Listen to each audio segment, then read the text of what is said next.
Y aquí nos encontramos nuevamente para Todo Teatro Buenos Aires, desde nuestro canal a quien invitamos a suscribirse, es muy fácil.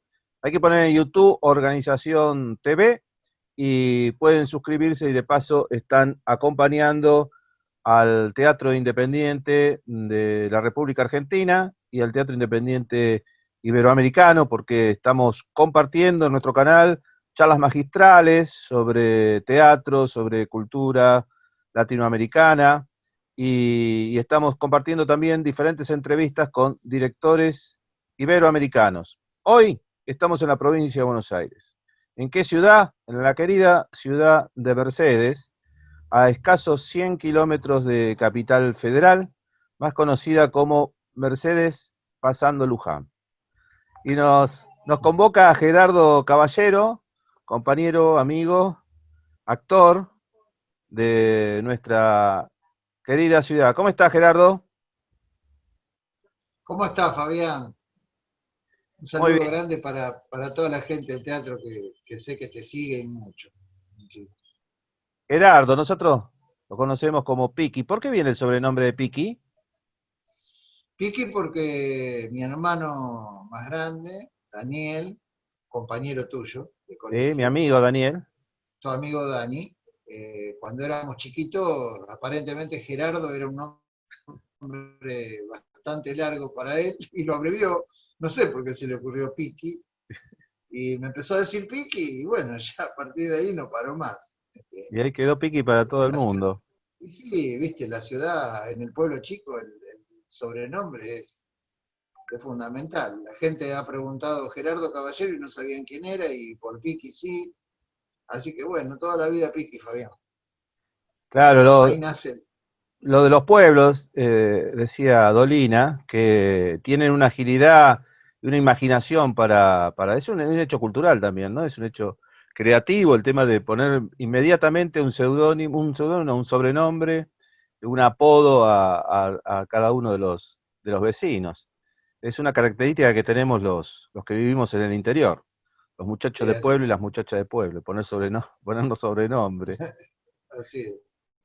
Gerardo, ¿cómo empezó digamos, tu vocación por no sé si llamarlo vocación, pero así, ¿cómo se te despertó la inquietud por el teatro? Mirá, Fabi, desde muy chico, porque en realidad, viste, cuando vos tenés un héroe en tu familia, yo tenía un primo hermano, a Luisito Caballero, que estaba terminando la secundaria en el colegio normal y yo tendría 12, 13 años, y ellos estaban haciendo con Eduardo de Laudano variaciones sobre Romeo y Julieta, que era, digamos, era la despedida de su año, pero esa obra tuvo tanto éxito en la ciudad de Mercedes, y Luisito representaba una muerte que había inventado Eduardo desde su cabeza creadora, y yo lo acompañaba a mi primo a los ensayos. Y mirá lo que son las cosas, la vuelta de la vida, ¿no? Que en un lugar donde vos estuviste enseñando teatro y donde en un momento fue sede de, de la organización El Negro Olmedo, ahí en la calle 34, Sí, ¿te ¿dónde estaba? acordás? El local de ustedes. Estaba el Ateneo Eva Perón. Bueno, en ese local ellos hacían parte de un ensayo en esa época, o sea que ya estaba predestinado como para un lugar de teatro. Y Luisito, mi primo, me llevaba a los ensayos. Y a partir de ahí era como que le tomé una pasión al teatro y en mi cabeza de preadolescente siempre estaba eso de que cuando sea grande voy a hacer teatro, porque me gustaba. Y tuve la posibilidad después, en el colegio secundario, de que todavía Eduardo de Laudano se predisponía a trabajar con los chicos de los quinto años, de los egresados, con las obras de fin de año en el Colegio Nacional. Y bueno, trabajé con él en una representación que hicimos por los 80 años del colegio. Yo estaba en tercero o cuarto año, no me acuerdo bien, y después hicimos la obra de fin de año y a partir de ahí, de haber trabajado con Eduardo, me picó el bichito de seguir trabajando y buscar espacios para seguir actuando, ¿no? ¿Qué obra era, te acordás? No, mirá, era una colección, una creación colectiva que hicimos. Bueno, la primera obra fue 80 años del Colegio Nacional, así se llamaba, tenía ese título, y se iban representando distintas décadas desde que nació el colegio hasta el primer paso del cometa Halley, y no tenía un título específico. Y la de quinto año, Peligro Embarazo, se llamaba. Porque me acuerdo que en ese año 87, donde nosotros egresamos, o por lo menos yo me tocó egresar, fue una ola de embarazo generalizado, las chicas, muchas de ellas no terminaban el colegio porque, bueno, viste, cuando se da un brote, Claro, un eso fue brote. lo que había pasado. Y en esa creación colectiva que hicimos, quisimos representar un poco lo que había significado ese año 87, y se llamaba Peligro Embarazo, y era una historia de una de las chicas del colegio que quedaba embarazada y no se animaba a hablar con su papá, Claro, y bueno, todo el apoyo que le daban sus amigas, sus amigos, giró en torno a eso, la creación colectiva.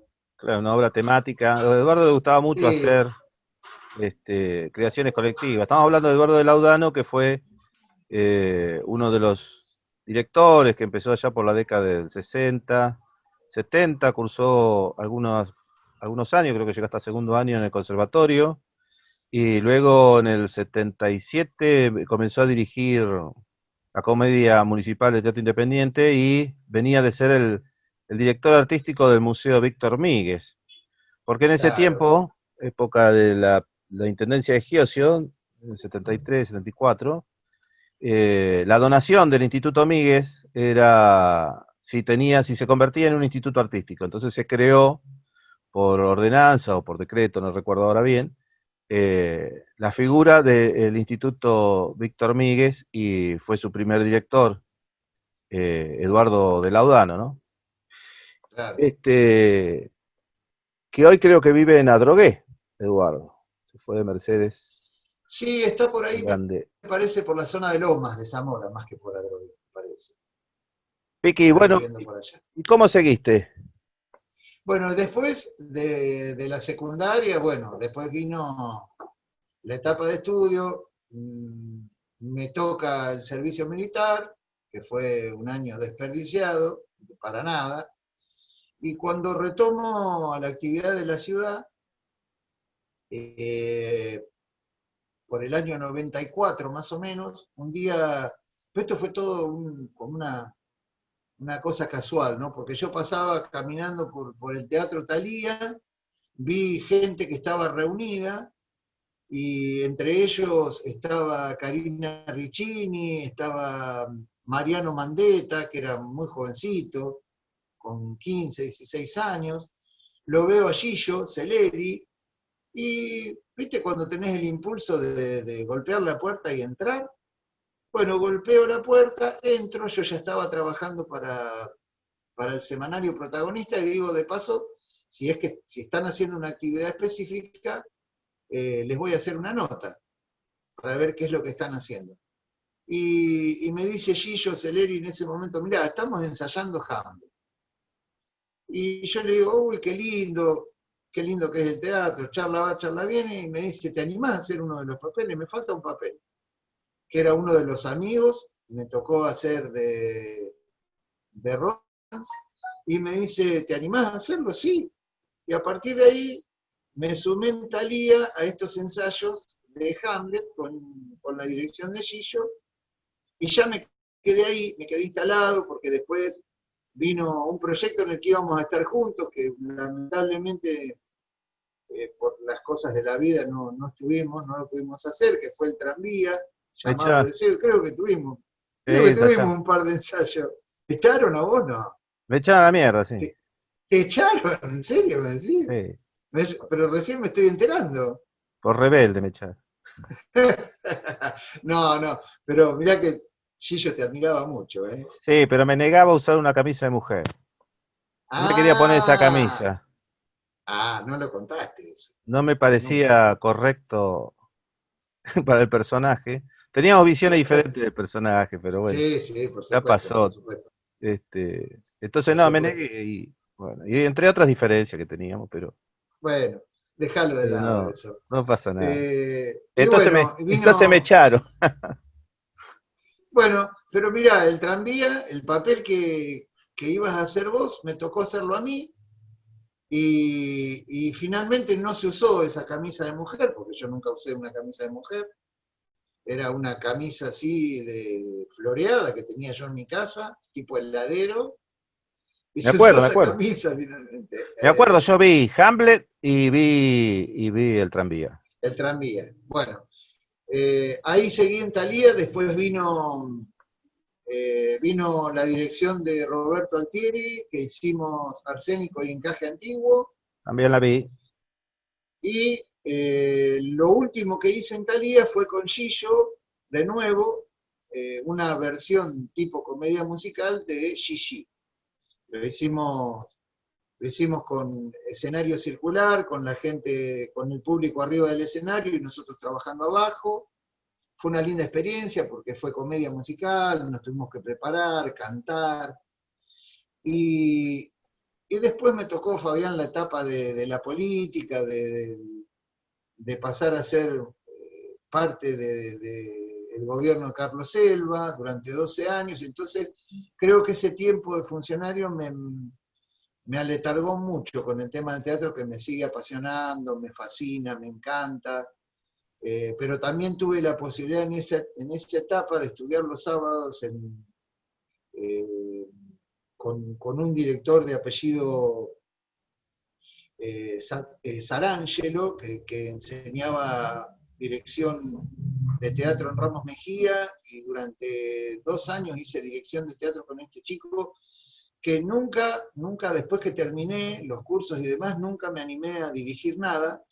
Y no es porque le tenga miedo, sino porque no se dio o por cuestiones de tiempo, así que un poco la función política me dejó de lado con respecto al teatro, pero ahora que tengo 52 años, tengo ganas de volver a actuar y tengo ganas de algún día de poder dirigir algo de lo que aprendí en esos cursos, así que estoy disponible, ¿viste? Con el cartelito que dice Sí, libre, sí. así que Porque es una cuestión de estímulo y de impulso también. Vos sabés que Jorge Naipower hacía mucho tiempo que no venía haciendo, no estaba dirigiendo, no estaba haciendo nada, y lo sí. convoco para jurado de uno de los regionales, y entonces lo estimulo, bueno, y ahora está dirigiendo, de nuevo volvió a dar clases. Yo creo que falta eso, falta como un empujoncito. Me parece que tenés que animarte a dirigir, a probar las armas para tener tu propia producción, porque está bueno tener la experiencia, además que estuviste capacitándote, creo que está bueno. Che, Gerardo, ¿cuándo hiciste el servicio militar de Mercedes? Hice el servicio militar en Mercedes en el año 88. Claro, después que yo. 88 no llegué a estar un año, no llegué a estar un año porque me dieron el beneficio de la primera baja. Me metí en la cocina, me metí entre las ollas. No, nunca agarré un fusil.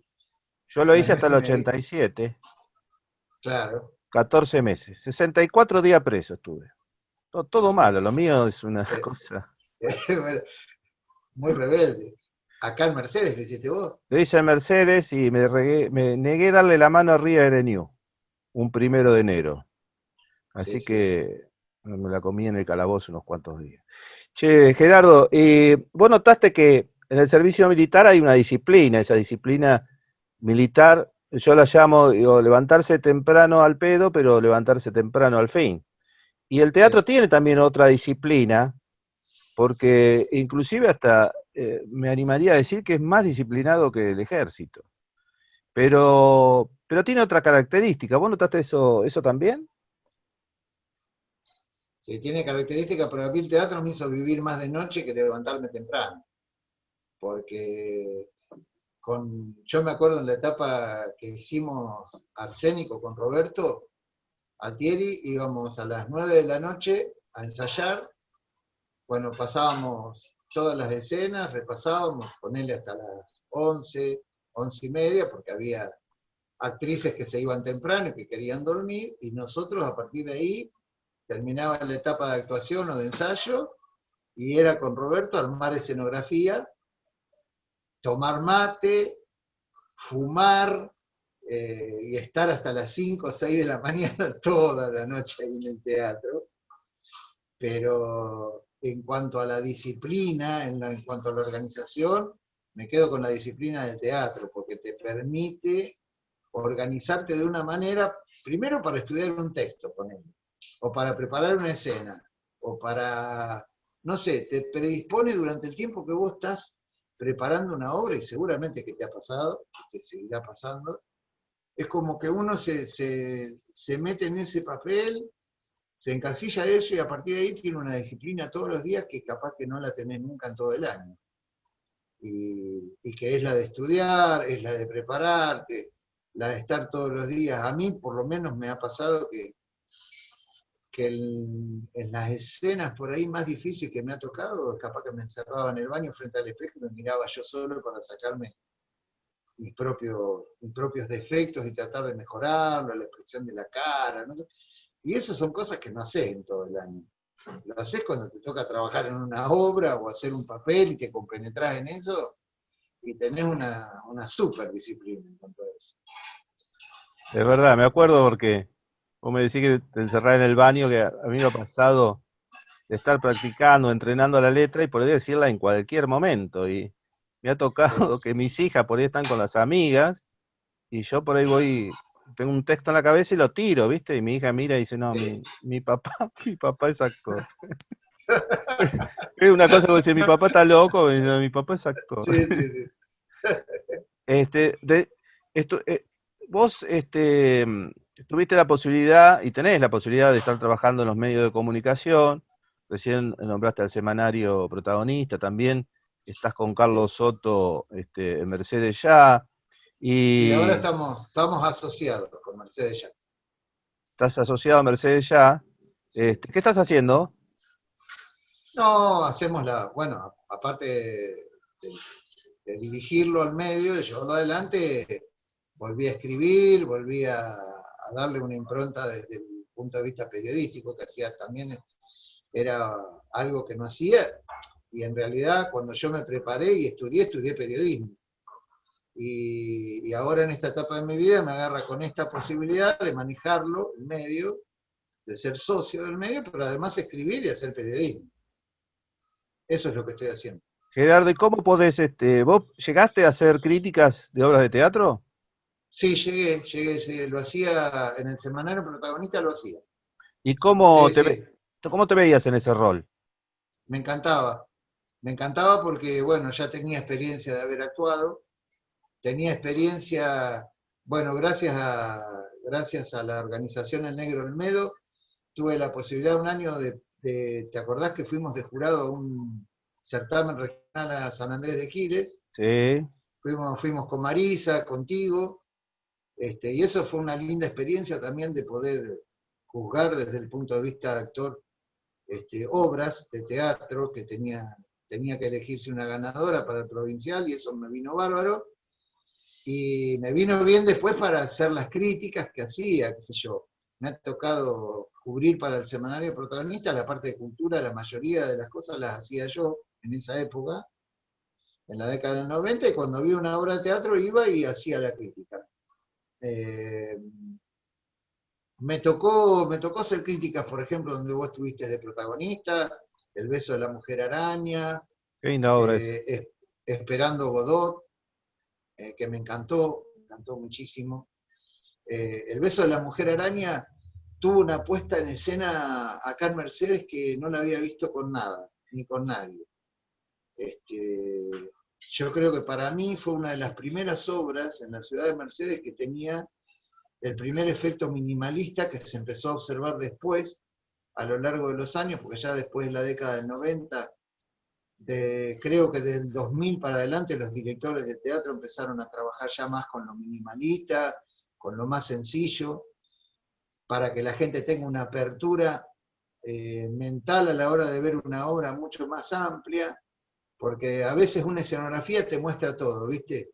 te muestra las obviedades. Si hay una ventana y el actor se va a asomar a la ventana, bueno, sí, era obvio que se iba a asomar a la ventana para ver pasar, no sé, un tren.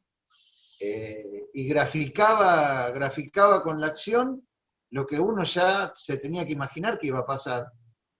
Y en esa obra, en El beso de la mujer araña, me pareció que la apuesta fue totalmente diferente a lo que se había visto y que uno tenía que imaginar muchísimas más cosas. Me pareció muy jugada esa. Así que si me preguntaste por si alguna vez hice crítica, sí lo hice y esa fue una de las que más me gustó hacer. Vos sabés Y que te sí, tuvo como protagonista. se rompió digamos, la línea que venía del teatro costumbrista en Sí, Mercedes. Carlitos Zunino trabajaba, que trabajaba muy bien, y Marisa y Vanessa trabajaban en la obra. sí. Preciosa la obra. Vos sabés que esa obra quería conseguir los derechos, y no es una obra que se hace mucho. Fíjate que no, prácticamente no se hace. Se hace No, no, no. el musical sí, Exacto. lo hizo Valeria Lynch. Y bueno, empecé a rastrear por todos lados el tema de los familiares de Puy. Llamé por teléfono, que en ese momento no era como ahora que tenés internet y WhatsApp y Facebook. Bueno, llamé por teléfono, me comuniqué con los parientes. Bueno, ¿cómo terminó? Me dijeron, bueno, hacela. Porque no había forma de conseguir los derechos de la obra, no estaban Claro. registrados en ningún lado, nadie le interesaba la obra. Así que la hicimos, sí, nos dio mucha satisfacción. A mí me encanta, preciosa. Es una obra preciosa. Y, Piki, después digamos, del periodismo, no, después no, seguís con el periodismo, pero también incursionás en la música, en el canto, en el Sí, folclore. también, sí, también, ¿Y también. cómo llegás ahí?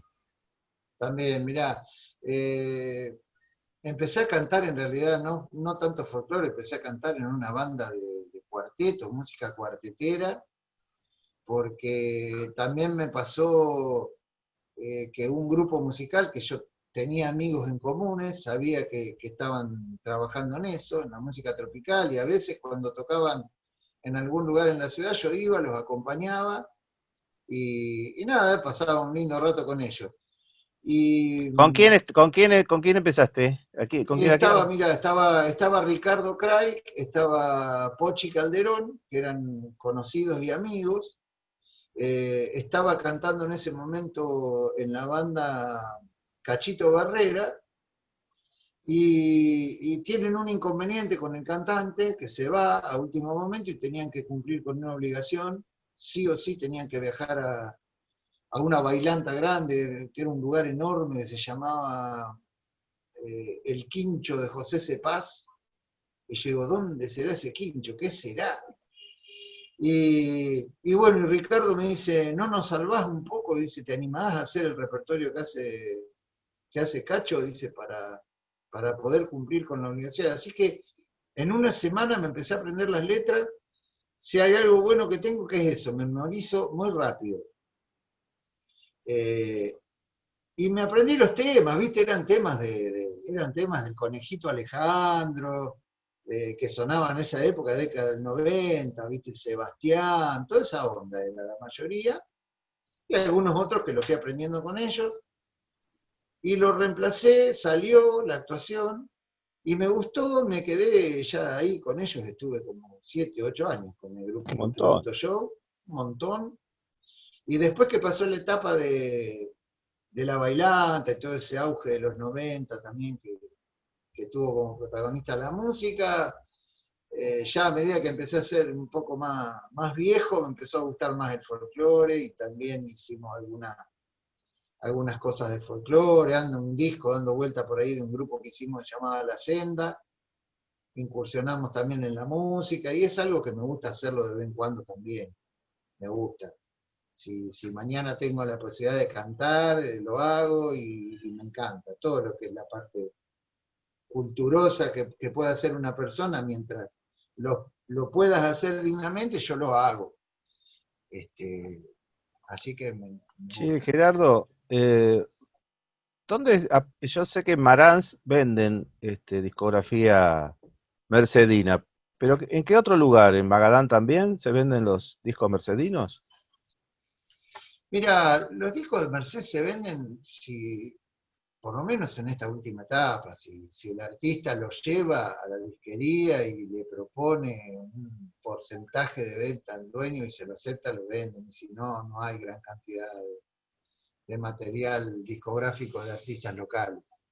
Yo creo que los últimos que han hecho materiales así más importantes fue Oscarcito Roselo, no, hace un par de años atrás, cuando hizo su disco, y no sé quién otro que haya vendido por disquería, pero yo creo que se perdió, Fabián, un poco eso. Ya con el tema de la tecnología se perdió. Creo que la venta en las disquerías ahora tienen más artículos electrónicos que discos.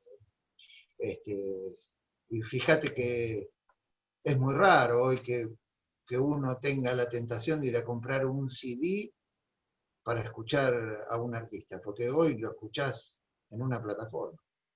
Es Claro, y así. además, digamos, si va a comprar un vinilo, ¿no? Ahora estamos comprando Sí, bueno, pero vinilo como viste que el vinilo colección. volvió. Colección.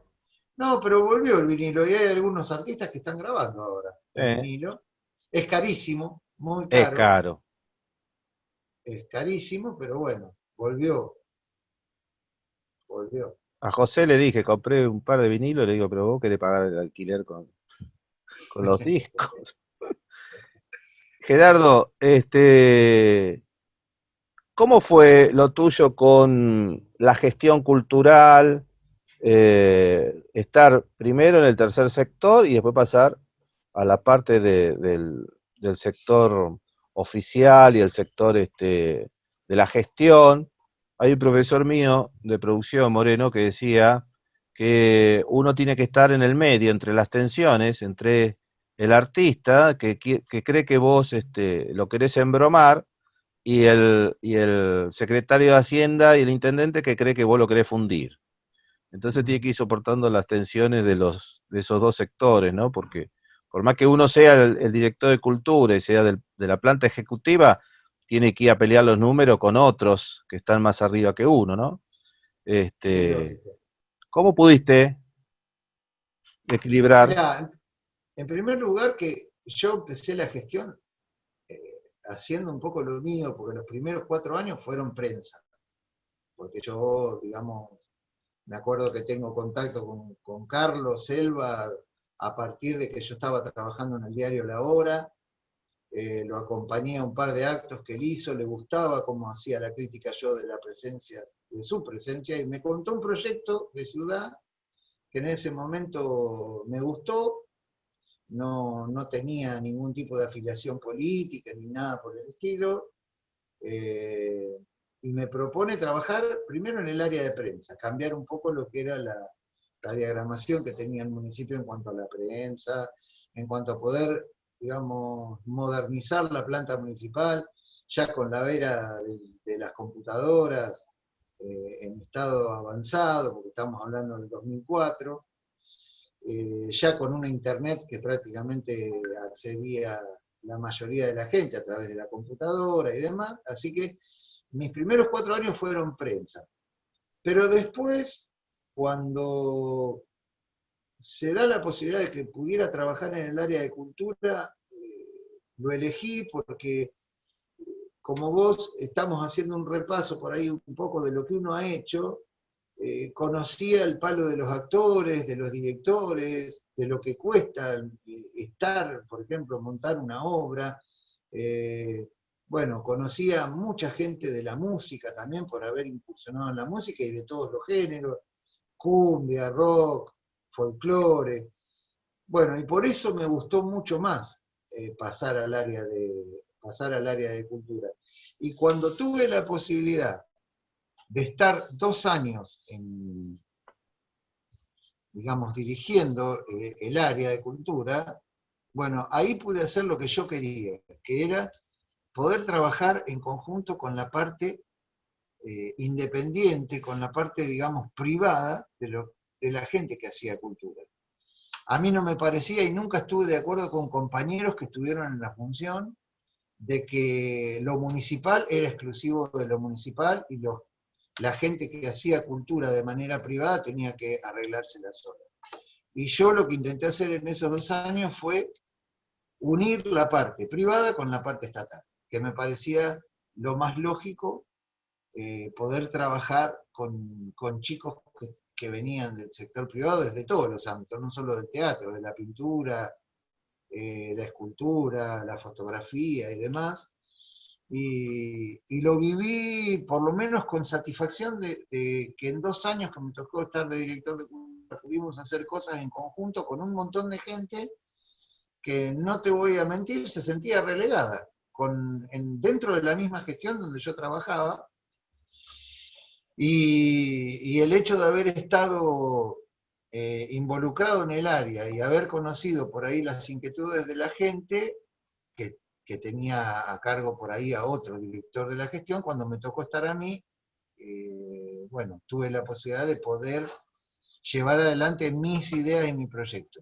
Que no me costó convencerlo, por ejemplo, en ese momento al intendente, porque me respetó muchísimo la idea que yo traía, porque, bueno, en la impronta cultural le dije simplemente, déjame trabajar con libertad para que veas cómo es un trabajo de cultura, porque yo relaciono mucho la palabra libertad con cultura, que tiene mucho que ver. Y bueno, después sí, lógicamente que uno quisiera tener un presupuesto mucho más amplio, poder hacer un montón de cosas más con un dinero que te ayuda, pero que no está, y tenés que lidiar entre la parte contable y el intendente para poder convencer a unos y a otros que a veces hacer una inversión importante en cultura, si hablamos del punto de vista monetario, vale la pena. Y me tocó, te voy a dar un ejemplo, trabajar en un proyecto de traer por primera vez una ópera al teatro, y que no era barato traer un elenco que manejaba aproximadamente 35, 40 personas en el escenario, más la parte de producción, más el traslado. Había un traslado de actores y un traslado de escenografía y vestuario. Y bueno, lógicamente que eso salía un dinero, pero fue una linda apuesta porque cuando Mercedes había tenido, por ejemplo, una ópera en el escenario del teatro. Y resultó interesantísimo porque no nos daba la capacidad de teatro para la demanda que hubo, y después se repitieron 3 más.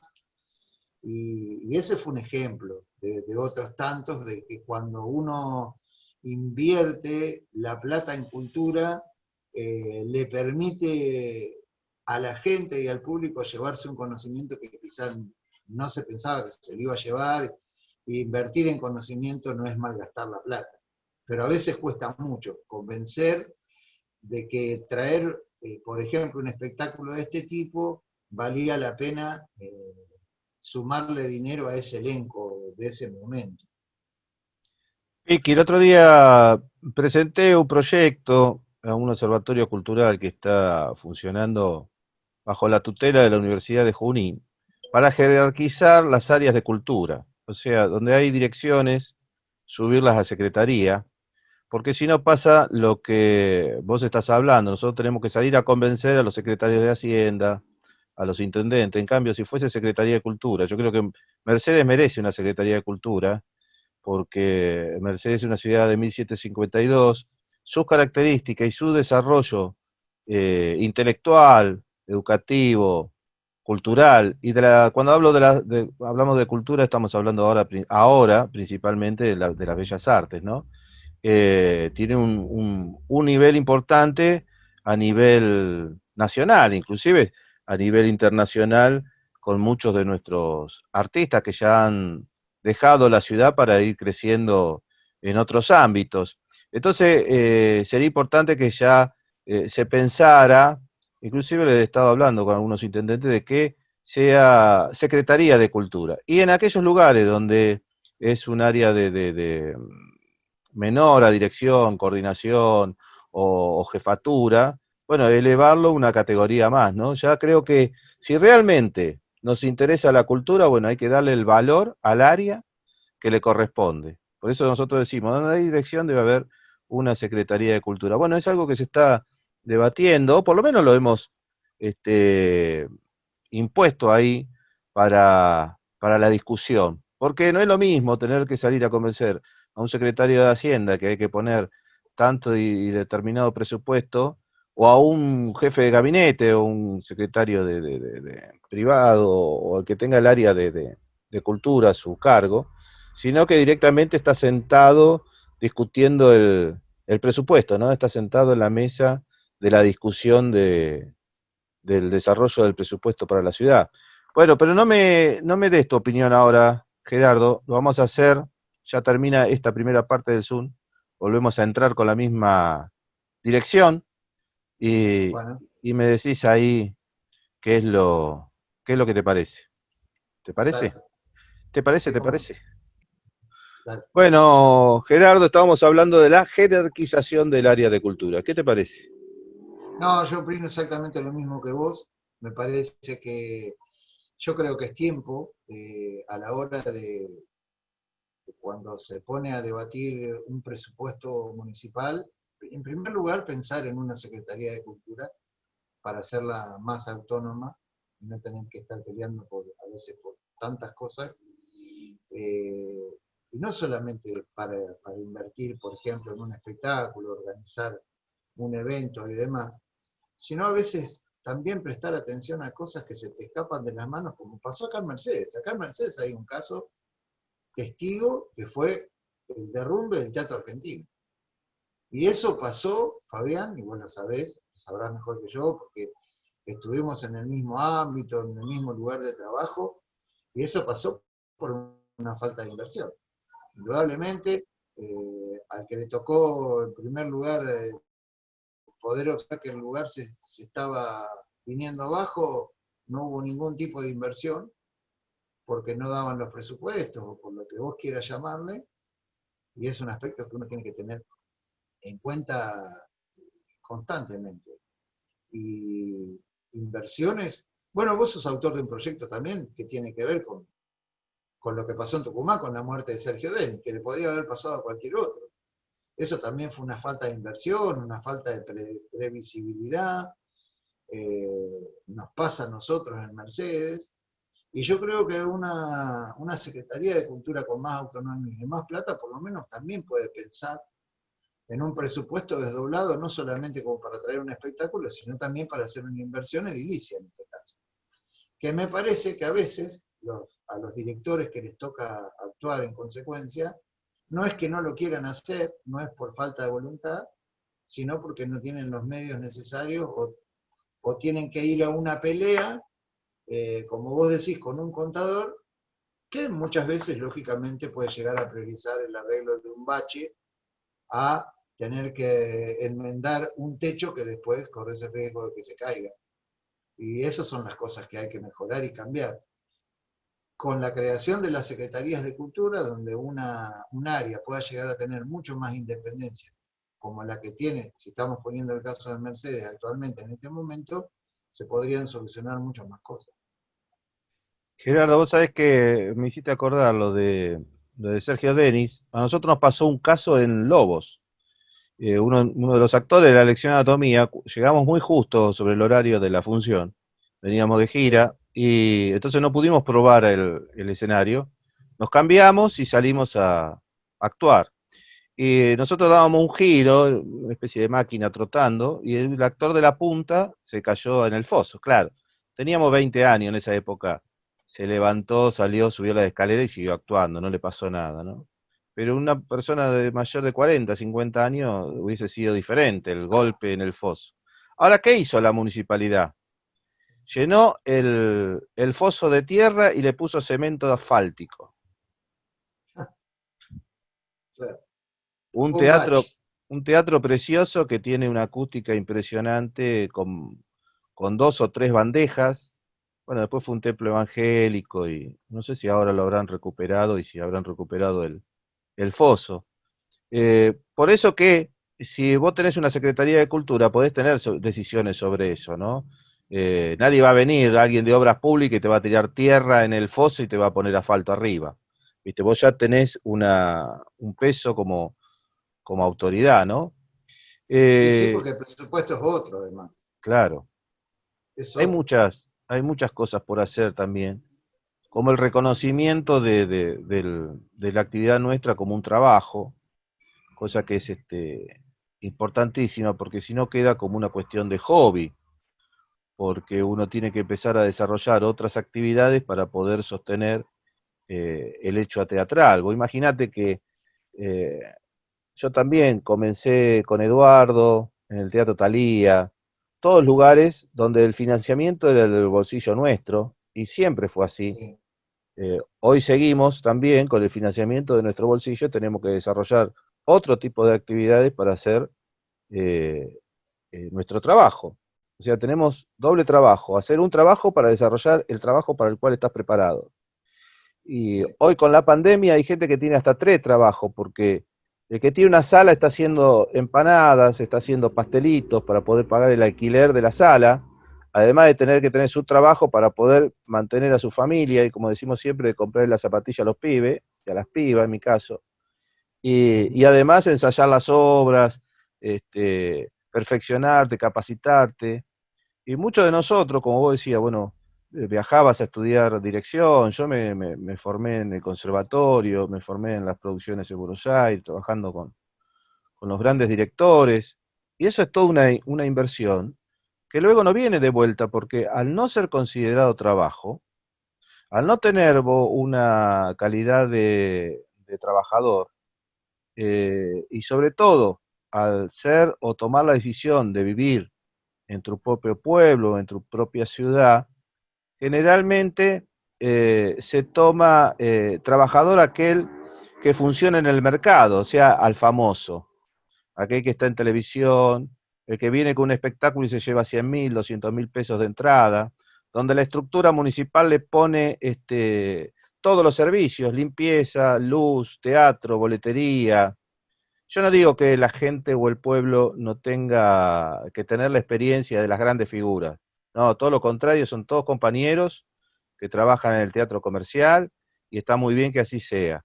Pero digo, hay que darle valor a todos los que mantenemos la escena local, a todos los que abrimos las puertas, como en el caso en su momento para mí o para vos el Teatro Talía, que dijiste abrí la puerta, entré y me puse a hacer teatro cuando éramos chicos, éramos jóvenes.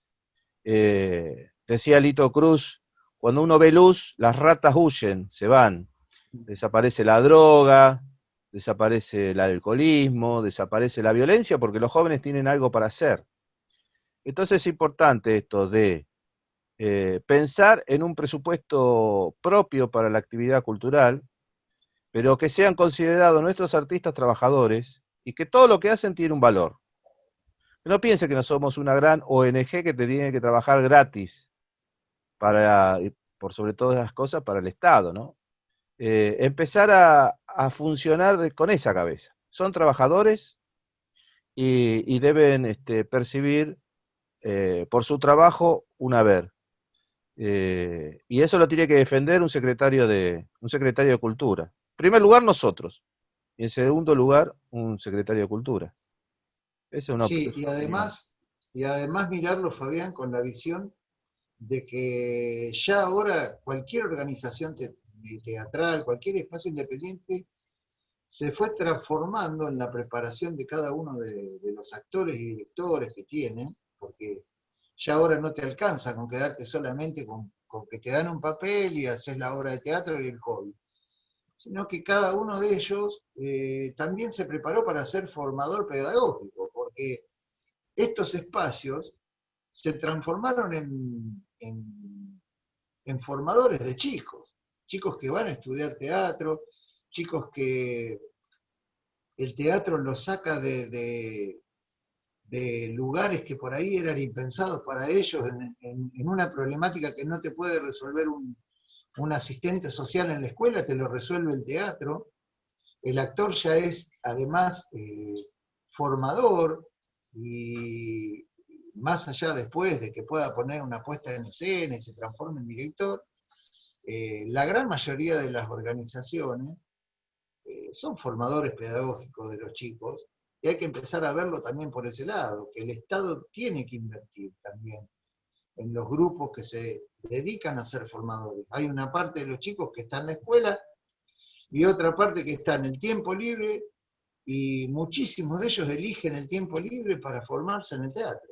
Y, y también se necesita, digamos, una revisión por parte del Estado de cómo vamos a ver a ese grupo, si es formador de chicos y qué apoyo le podemos dar también a la hora de generar lo que van a ser los futuros actores y directores del país, porque de ahí van a salir, porque son los espacios que los incentivan. Exactamente, o sea, la educación popular, es una formación popular y es prácticamente la única formación que hay en cada una de las comunidades. Y sí, Porque yo te vos, preguntaría a vos, ¿cuántos chicos quedaron ahora sin formarse en la agrupación por ahí, el Negro Olmedo, que habitualmente se preparan? Y no solo chicos, ¿eh? Estamos hablando de adolescentes y de adultos también, porque vos tenés, en el caso tuyo, y hay un montón de otra gente también que lo hace, que son formadores de personas y de adultos también. sí, un montón, estamos ¿Cuánta gente se queda? remontándola con el Zoom y con esto virtual, pero no es lo mismo que la actividad presencial, ¿no? No, lógico. Cuesta muchísimo.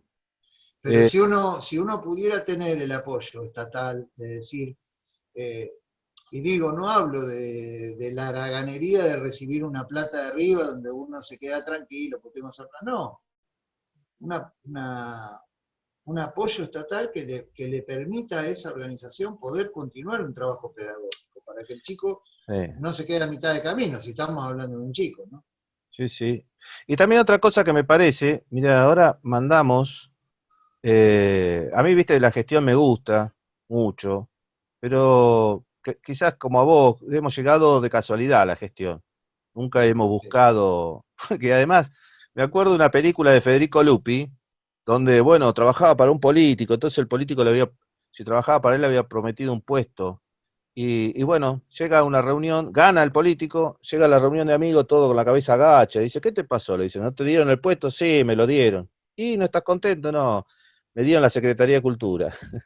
Claro, nadie quiere la Secretaría de Cultura, o la Dirección de Cultura, ¿quién va a querer? Claro. Este, o sea, no hay disputa en ese sentido, nadie la quiere. Entonces hemos llegado un poco por casualidad, porque nos han llamado, pero bueno, a mí me encanta la gestión, todo lo que tenga que ver con indicadores, todo lo que tenga que ver con legislación. Bueno, y desarrollamos 5 ordenanzas ahora, desde acá, de la organización en Olmedo, y la estamos enviando a todos los municipios, que son la ordenanza de la creación de los consejos municipales de teatro, la creación de los consejos municipales de cultura, la de fomento y habilitación de los centros culturales, y una que sacamos en el 2011 en Mercedes, que es la de habilitación de los teatros independientes, y la creación en Ujú. todos los municipios, o por lo menos con una cierta cantidad de habitantes, de la creación de las comedias municipales de teatro.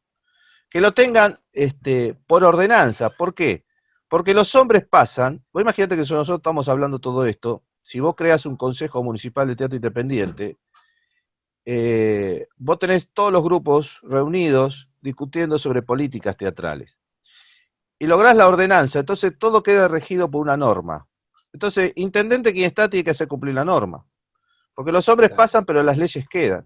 Entonces es fundamental, es un tiempo ahora de trabajar sobre las ordenanzas para que por sobre todas las cosas no se cree en clientelismo político, o te damos este espacio para que vos armes el centro cultural mientras nos joda, o seas un brazo armado de nuestra política cultural, o te doy tanto a vos para que también ser otra. Entonces empiezan a destinar los recursos como se destinan en otras áreas.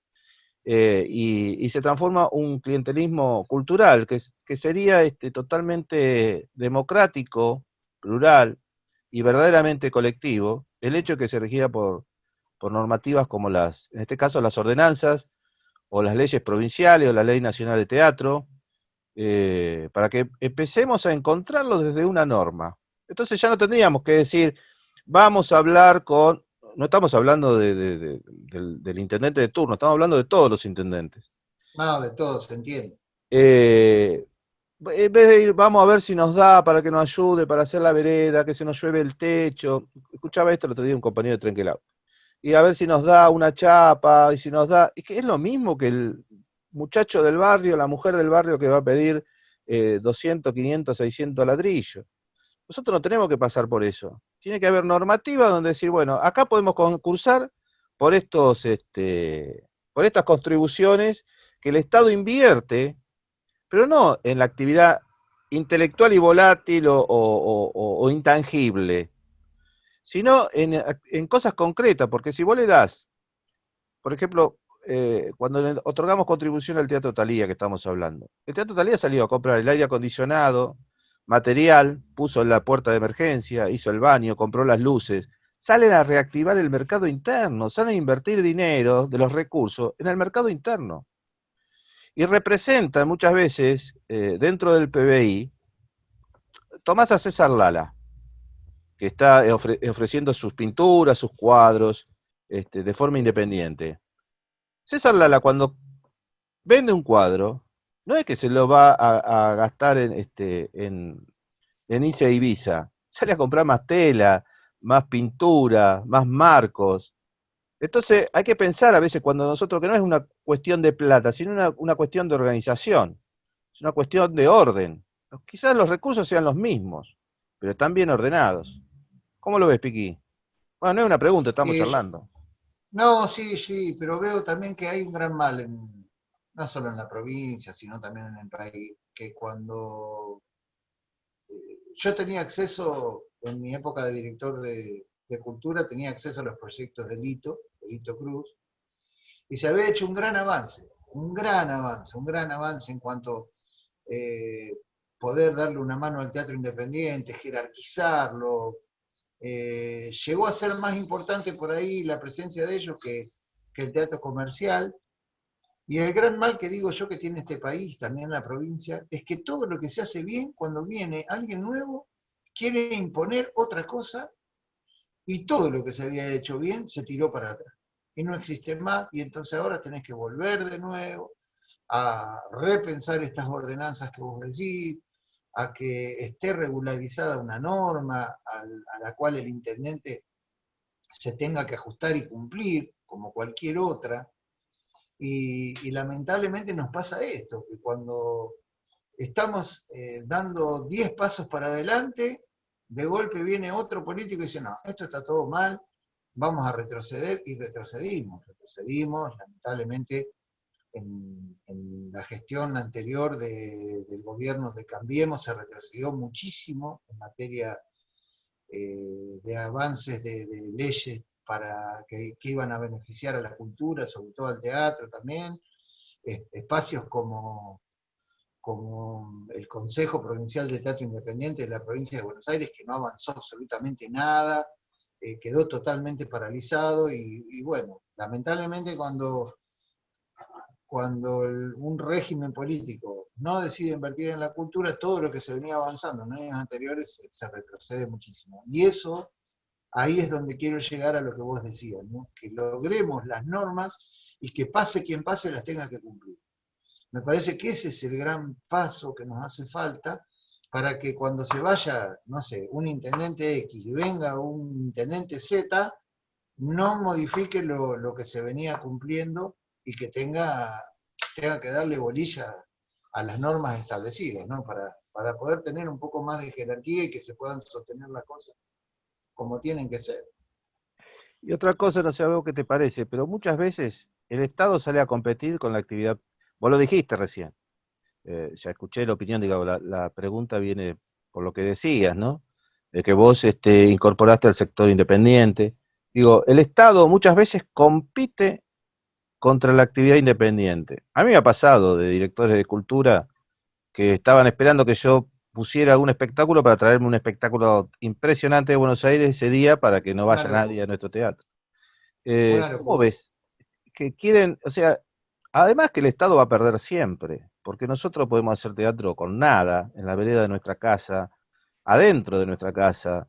No puede, el brazo del Estado no puede abarcar todo. O sea, siempre va a haber oposición dentro de la cultura, del teatro, de la música, porque somos críticos permanentemente, esa es nuestra función, ser crítico, no crítico en la coyuntura del hecho político menor, o de los burócratas que nos representan temporalmente, sino que nuestro proceso es ir por delante de otras manifestaciones.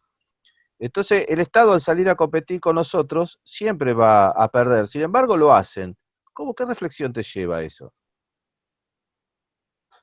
No, lo hacen, digamos, es ganancia, a río revuelto ganancia, ¿viste?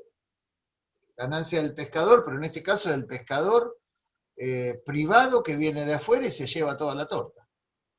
Eh, y vos competiste con un grupo independiente de acá, que el mismo día, si vamos a poner este ejemplo, tenía una puesta en escena y lógicamente que la gente de la ciudad va a querer ir a ver al famoso, porque no lo ve casi nunca, y viste, después dice, total, a Fabián lo voy a ver después, y con Fabián nos vemos todos los días, qué sé yo, pero atrás de la apuesta de Fabián hay un montón de gastos, como decíamos anteriormente, la inversión en las luces, la inversión de técnica, la inversión de sonido, y qué sé yo, que los que vienen de afuera se lo llevan sin gastar un mango, porque la gente va, compra la entrada, se va, y se llevan la ganancia y recaudan todo y chao.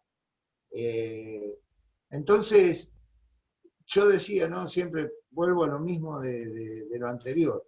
Si no tenés una agenda que se pueda regular con la gente independiente y con la actividad del Estado, nunca vas a igualar la condición de un local con uno de afuera, porque el de afuera se la lleva fácil.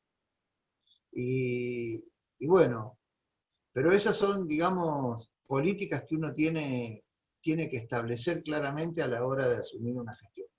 Si vos no tenés clara esa idea, por lo general siempre vas a tener un estilo de competencia con lo local, si estamos hablando de lo independiente y privado, de un pueblo, como en el caso de Mercedes, a dejar todo librado al azar para uno que viene de afuera. Y lógicamente también que tiene que haber una idoneidad a la hora de si vamos a poner un jefe comunal, como ejemplo, de tener una persona que tenga una idoneidad de manejo en ese sentido, o por lo menos que tenga la experiencia, de que haya pasado por un lugar y sepa de qué se está hablando, de qué estamos hablando, ¿no?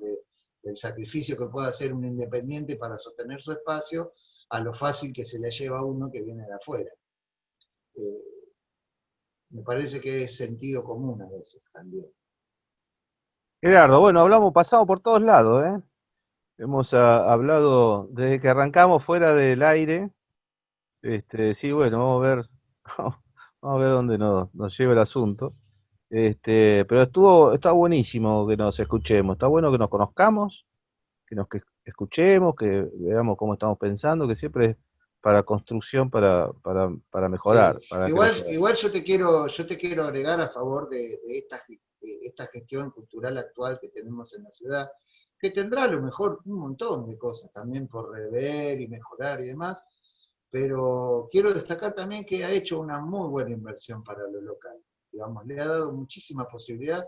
Yo digo que pensar, por ejemplo, en el aumento de talleres culturales de todo tipo, no solamente de teatro, pensar en el crecimiento de talleres culturales es pensar un poco también en lo que tiene que ver con esto que hablábamos, de darle la bolilla suficiente a los grupos independientes, porque sé que muchos de los grupos independientes hoy están trabajando y formando gente a través del Estado, y que lo están haciendo en conjunto, y eso la verdad que se lo destaco muchísimo a la actual gestión cultural que tenemos acá en la ciudad. No lo Sí, quería dejar también, pasar por alto.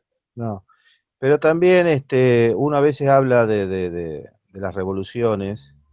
Y bueno, en mi caso que soy peronista, ha habido intendentes como Giosio cuando hicieron el Conservatorio de Música, el Teatro Argentino, la Escuela de Arte, bueno, etcétera. Selva, que hizo el Museo de Arte, por nombrar pequeñas, pequeñas grandes cosas, digo, ¿no?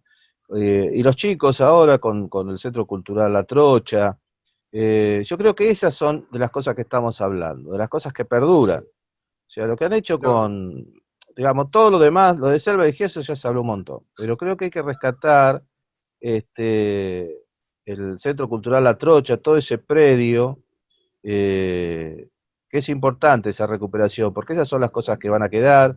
Seguramente faltarán un montón de cosas, pero vos ves que eso va creciendo, que tienen infraestructura, y creo que lo importante para una ciudad es tener la infraestructura adecuada para poder desarrollar las diferentes actividades, ¿no? Porque este, hay algunas cosas que pasan, pero esto va a quedar permanente, ¿no? El Conservatorio de Música quedó, el Polivalente de Arte o la Escuela de Arte quedó, ¿cuántos La escuela artistas de han salido? estética. La Escuela de Estética, ¿cuántos artistas han salido? ¿Cuántos pintores han salido?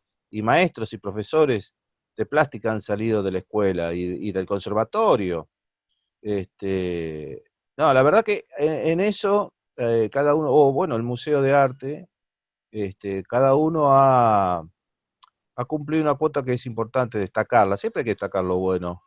Y ir pensando cosas para ir mejorando y para ir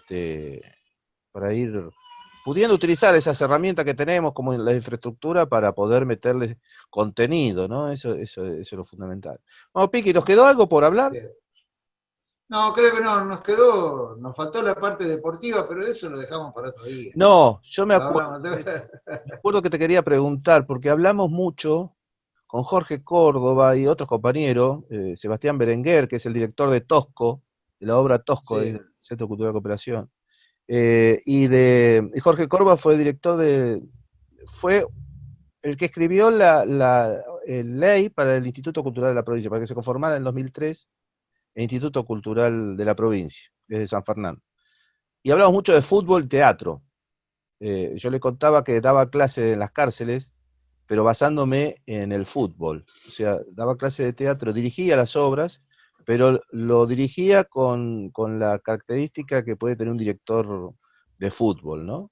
Las posiciones, la recuperación de la pelota, la recuperación de los tiempos, los silencios sí. era, bueno, cuando teníamos que parar el partido, cuando había que atacar, cuando había que retroceder a recuperar la pelota, bueno, todo lo íbamos marcando, y hacíamos Shakespeare con fútbol.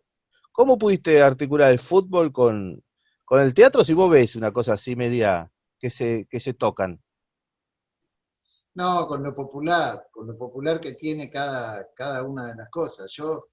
Yo siempre digo que más allá de que el teatro te lleva a aprender mucho intelectualmente, tiene una gran parte popular extraordinaria, porque vos a través de arriba de un escenario le podés cambiar la cabeza 100% a una persona que te está mirando a lo mejor por primera vez y tienen esas cosas que al igual que el fútbol, uno a veces no le encuentra una definición a lo que es una pasión o a lo que puede llegar a cambiar un escenario, desde un partido de fútbol hasta una obra de teatro. Y en ese sentido, si bien alguien me puede llegar a decir, pero no es lo mismo comparar lo intelectual del teatro con una tribuna de un partido de fútbol, para mí sí, para mí tiene mucho que ver.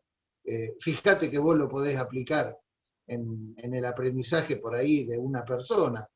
¿Y cómo no van a tener? Están súper relacionados, porque es lo popular, es lo que nos cambia y lo que constantemente por ahí, no, sobre todo los argentinos que somos muy pasionales, y yo en el caso mío soy tan pasional del teatro como tan pasional del fútbol, porque me gusta mirarlo o comentarlo, porque, qué sé yo, hay una parte mía que tiene que ver con el periodismo deportivo, pero hay una parte también cultural que tiene que ver con el teatro y sí, me encantan las comparaciones. Aparte, ¿cuántos directores se han basado en la popularidad del fútbol? No solamente del fútbol, porque si entra a tallar el deporte, vos sabés también que el boxeo, por ejemplo, ha sido inspiración para cuántos directores de teatro a la hora de sentarse a escribir Pavlovsky una obra. Pavlovsky, por ejemplo, sí, tal cual. Leonardo Fabio, en la República Argentina. falleció ayer Este, el sí, negro Nieva, falleció pobre. Nieva, sí, sí, Vamos a sí. recordarlo. El Justo actor que tocando, representó a Gatic. sí, elegido por Leonardo Fabio, que fue fantástico su trabajo. Este, Así que no, nada, yo comparo, digamos, en este caso el fútbol con el teatro a través de la pasión que uno tiene, le pone. Y lo que se transmite, ¿no? A la gente. Vicky, ¿estás ahí? Sí, estoy. Ah, no sé qué pasó, se me cerró, pero seguíamos conectados. Bueno, Piqui, para finalizar, un mensaje para todos los compañeros teatreros iberoamericanos. Nada, rescato de lo que estuvimos hablando, brego constantemente por la gente que sigue luchando por el teatro independiente, por conseguir más derechos y por las normas que cada uno de los políticos deba respetar a rajatabla a la hora de hacer cumplir, desde una ordenanza hasta una norma y demás para el mejoramiento de lo que es la cultura popular, no solamente en el país, sino en Iberoamérica, en todo el continente americano, poder estar regulados verdaderamente para que no se pierda lo bueno que tiene y que se siga fortaleciendo la formación, ¿no? Que sigan siendo espacios que no dejen de funcionar por algún problema, si querés, económico, que son los más habituales que les suelen pasar, para que no dejen de ser espacios pedagógicos y de formación. Eso, digamos, sería un gran anhelo a que se pueda cumplir, no solamente en el país, sino a nivel internacional también. Muchísimas gracias, Gerardo. Bueno, espero verte pronto. Bueno, ojalá que algún día nos encuentre la pasión del teatro haciendo algo juntos, trabajando juntos en un escenario. Nunca se dio, más allá de que tenemos un montón de cosas en común y que la vida nos ha llevado a conocernos no solamente desde el colegio, desde el fútbol, desde la pasión del teatro y hasta la misma función pública. Pero nos falta eso, Fabián, algún día poder llegar a estar en un tablao. Bueno, ojalá falte menos, Piqui. Ojalá falte menos, sí. Bueno, nos vemos pronto. Chao, cuídate. O si no, o que no nos convoquen para ser integrantes de una obra de los abuelos bonaerenses. También nos falta poco. No faltan por cierto. Chao, cuídate. Abrazo, abrazo grande.